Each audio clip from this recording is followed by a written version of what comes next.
no auge da minha explosão externa de sucesso, de reconhecimento e de grana, foi o auge da minha implosão interna também.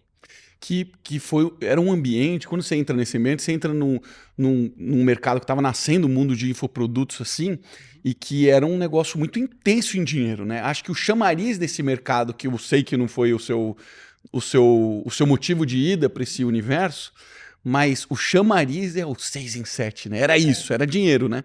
E era dinheiro com um indicador faturamento bruto.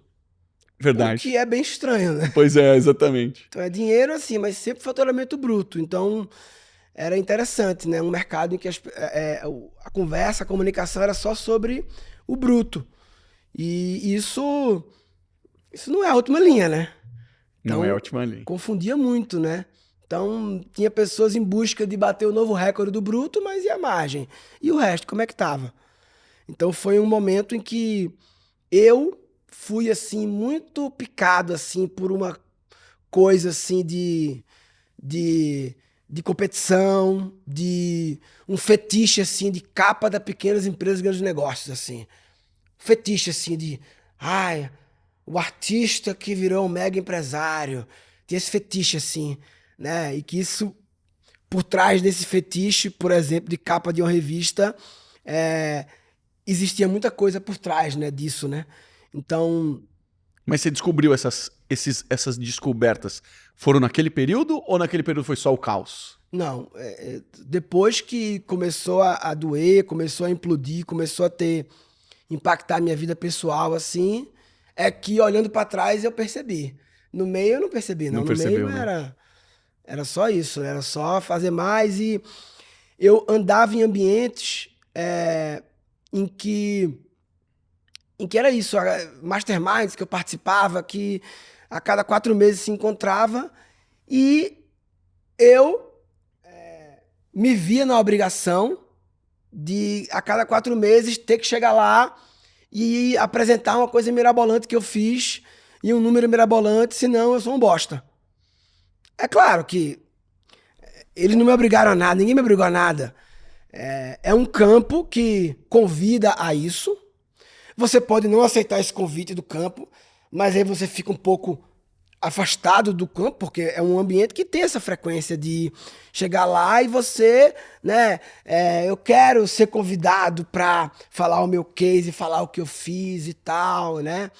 Então eu chegava dos encontros assim desses ambientes assim, eu chegava na minha empresa no escritório assim, como se eu tivesse um chefe, como se eu tivesse um chefe me obrigando a ter tal resultado para tal lugar, né?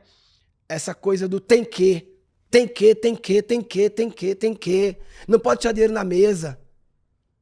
E aí eu me vi muito movido pelo externo. Movido pelo externo é uma definição que eu acho boa para o que era aquele momento.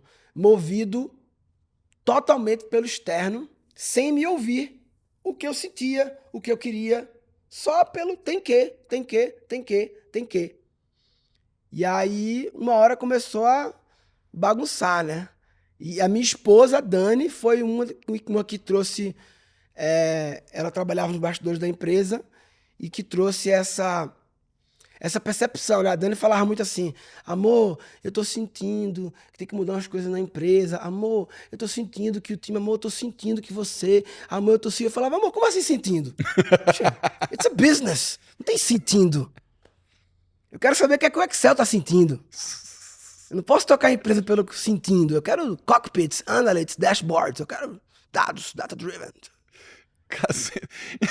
Tem sentindo. E o mais louco, cara, é que mudou da água pro vinho agora, né? Qual é o ciclo que você vive hoje?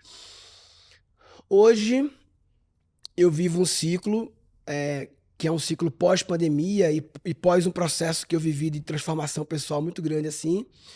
Um ciclo de como criar uma organização, uma rede de trabalho em que eu possa ser eu mesmo, eu possa ser guiado 51% pelo interno, porque o externo também conta, O externo eu não ignoro, o externo eu não ignoro. O mercado, as demandas, as tendências, eu não ignoro. Ele apenas é 49,9. 50,1 sou eu. É o interno, é o que eu sinto, o que eu quero, o que me entusiasma. E que as pessoas da organização também possam viver isso e que a gente possa entregar produtos e serviços como toda empresa entrega, e gerar valor para os clientes, e ter resultado e ter margem, mas que no meio desse caminho de entregar valor para os clientes, a gente possa evoluir e se divertir. Esse é um indicador, assim. É interessante porque eu, como vou nos eventos corporativos, né, ouço as coisas mais diversas, né? E aí tem uma coisa que se ouve muito assim, que é, eu ouço muito, que é, pessoal, tem que lembrar que isso aqui é empresa. Se não der lucro, acaba. Então, assim, o lucro é a prioridade. A gente pode ter também outros propósitos de meio ambiente, de não sei o quê, mas assim, o primeiro é o lucro. Porque sem lucro não tem empresa. Então ele é o primeiro. Mas sem combustível, não tem, o carro não anda. E por isso o propósito do carro é abastecer? Eu compro o carro, para que tu comprou o carro? Não, que eu adoro abastecer. Abastecer. E não botar gasolina. É, porque sem gasolina o carro não anda. Então, o propósito do carro é botar gasolina. Não, o propósito do carro é botar gasolina. Não pode confundir pré-requisito com propósito. O pré-requisito para uma empresa existir é ter dinheiro, né, saúde financeira. Mas não é porque é o pré-requisito que é o propósito.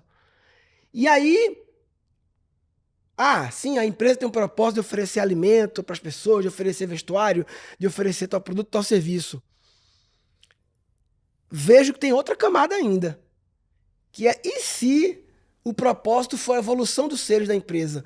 Ou seja, na prática, bem na prática, assim. Tomar decisão.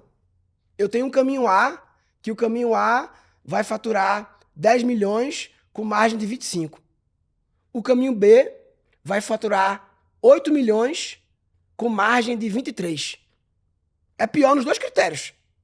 No valor e na margem.